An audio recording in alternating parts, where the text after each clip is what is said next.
Here are the solutions and the corresponding points for the free response questions I assigned yesterday.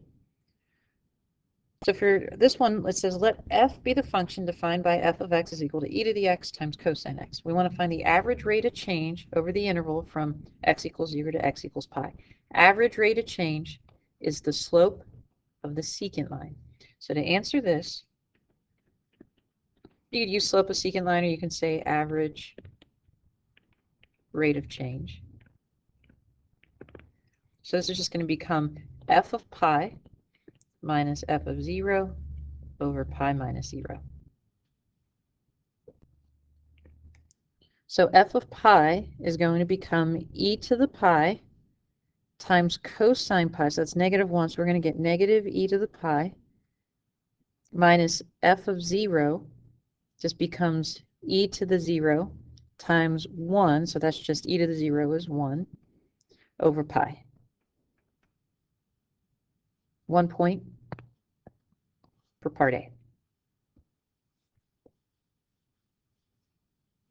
All right, question B, what is the slope of the line tangent to the graph of f at x equals 3 pi over 2? So we want to find the derivative, f prime of x. We have to use the product rule here. So uv prime is going to become e to the x times negative sine x plus cosine x times e to the x.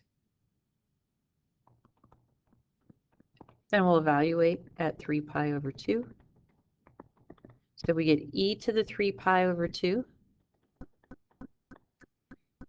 times, now sine of 3 pi over 2 is -1, so we get the opposite of -1, so then that's just times 1, plus e to the 3 pi over 2, and then cosine of 3 pi over 2 is 0. So this just turns out to be e to the 3 pi over 2.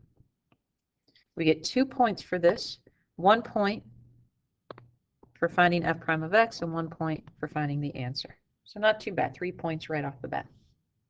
All right, question C, find the absolute minimum value. We're on a closed interval, so we could use the extreme value theorem. We can use a table, or you could use a number line. So we want to find the absolute minimum value of f on this closed interval and justify our answer. So what we're going to do is we already found the derivative. I'm going to move down here for part C.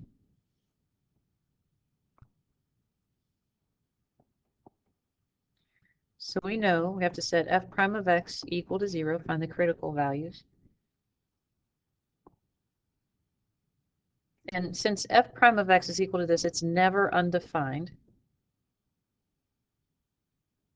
So that would be, going back, we have e to the x. I want to keep it in the same order I wrote it. So we could have negative e to the x sine x. And then I have plus e to the x cosine x. So I want to set that equal to 0.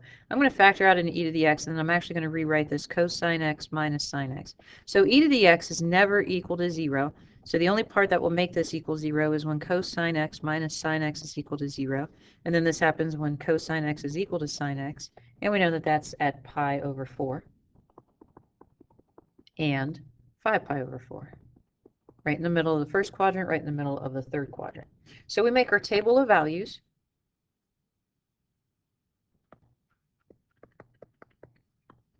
And we are going from 0 to 2 pi.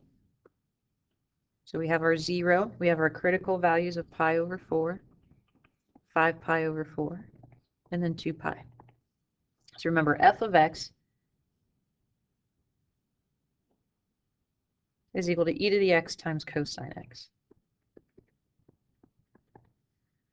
So if we look at f of 0, we're going to get e to the 0, which is 1. Cosine of 0 is 1, so we're going to get a 1.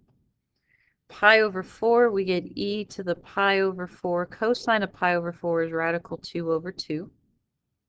5 pi over 4, we get e to the 5 pi over 4 times a negative radical 2 over 2. Cosine is negative in the third quadrant. And then 2 pi, we just get e to the 2 pi. So we're looking for the absolute minimum, which is this right here. So when x is equal to 5 pi over 4. So the absolute minimum is this expression right here.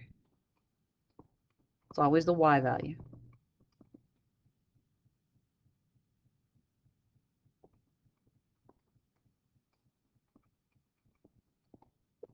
So this one was worth 3 points. 1 point for setting f prime of x equal to 0.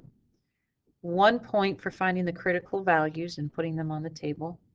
And the table is also a justification, so 1 point for the answer and the justification. All right, now question D. Let g be a differentiable function such that g of pi over 2 is equal to 0.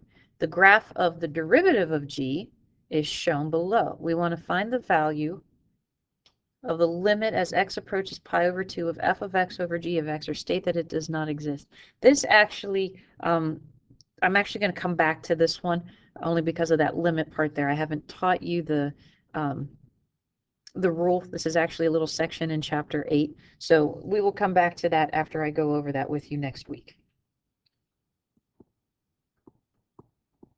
We'll come back to this.